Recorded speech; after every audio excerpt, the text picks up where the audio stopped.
Have you ever heard a story that just stays with you? A story of incredible courage and selfless love? Today I want to share one of those stories. A true tale from a small mountain village that was nearly wiped off the map. It's the story of an elephant named Tao, and the man who loved her.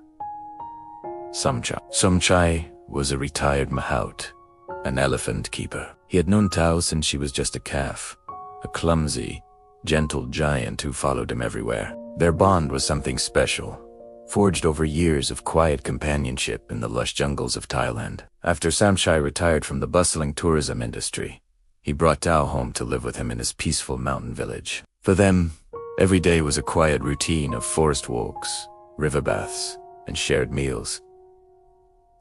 Tao wasn't just an animal to Samchai, she was family. He thought their peaceful days would last forever, but nature had other plans. One fateful night, the skies opened up. The rain came down not in sheets, but in a solid wall of water.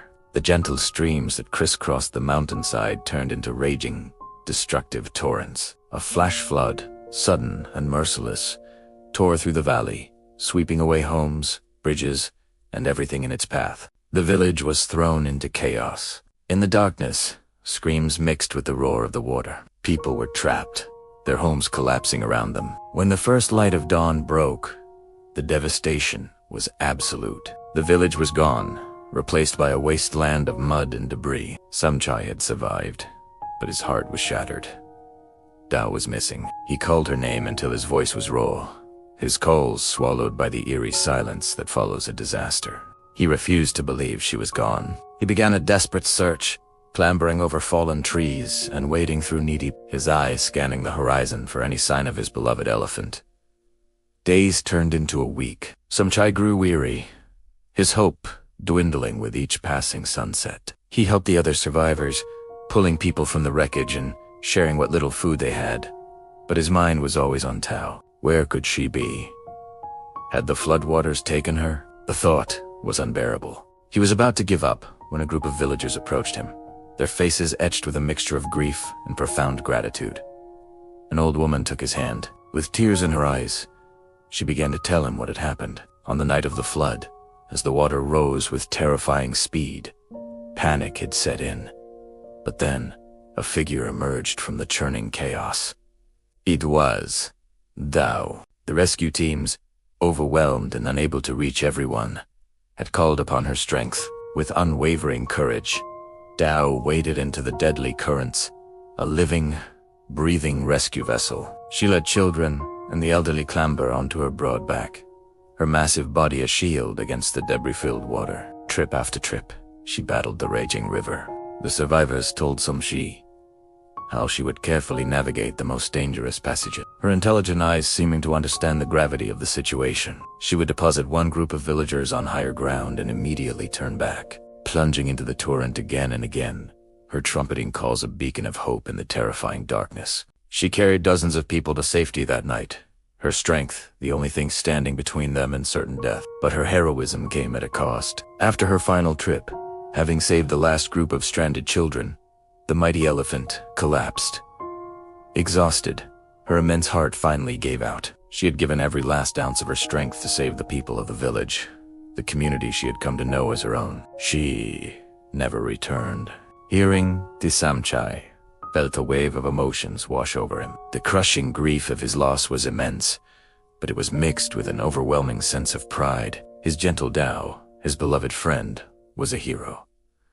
She hadn't been swept away by the flood. She had stood against it. She had made the ultimate sacrifice. In that moment, Samchai knew he couldn't let his grief consume him. Tao's legacy deserved more than tears. He channeled his sorrow into action. Instead of leaving the ruined village, he stayed. He picked up a hammer and began to rebuild, inspiring others with his quiet determination. He worked tirelessly, helping to construct new homes, a new school, and a new community center. But he wanted to create something more, a living tribute to Tao's spirit.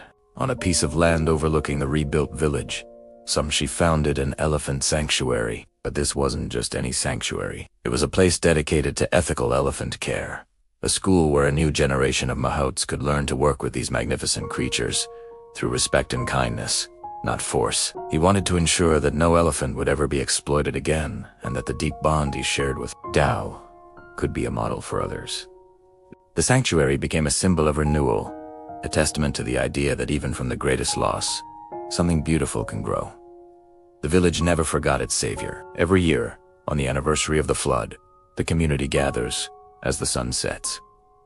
They light hundreds of paper lanterns, each one a small flame of remembrance. They release them into the night sky, watching as they float upwards like a constellation of grateful souls.